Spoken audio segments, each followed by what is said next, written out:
De Custóias tem yoga uma vez por semana. A prática é voluntária, mas diz quem experimenta que vale a pena. Nada acontece no futuro, o passado já passou, tudo o que acontece, acontece no agora. Ao encontro da paz interior. Mentalmente, fisicamente, o nosso equilíbrio passa a ser outro. Conseguimos lidar com as coisas de uma outra maneira. Aqui e agora procura-se o mais profundo do ser. Há um ano que os detidos do estabelecimento prisional de Custóias experimentam o yoga.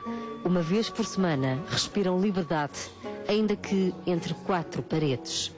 Interiorizar tudo aquilo que o professor nos diz, que isso é importante, e adquirir aquela concentração que é fundamental também.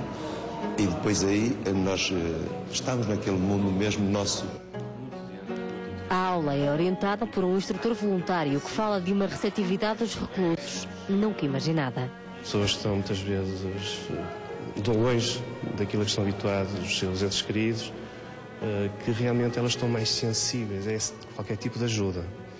E aqui o yoga entrou muitíssimo bem, porque realmente lhes transmite uma serenidade e uma paz que todos nós procuramos, e eles têm uma característica muito interessante, que é a humildade. Pedro já propôs a ideia do yoga a outros estabelecimentos prisionais. A resposta ainda não chegou.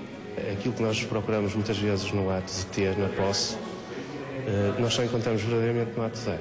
Uma coisa muito simples que eu descobri e que depois disso ter acontecido, tentei pôr em prática, e no yoga, que é uma coisa em que eu acredito verdadeiramente, me tem ajudado muito na minha vida, e também tentei transmitir isso aos outros. A direção da cadeia de Custóias foi a primeira a dizer sim, aliás, como a muitas outras iniciativas que ajudam a aliviar o dia-a-dia de quem aqui vive. A intenção é atenuar o abismo entre a vida cá dentro e lá fora. E há quem já sonha em sair e poder continuar o que aqui começou.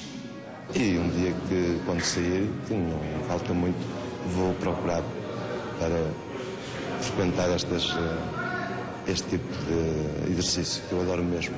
Eu gosto.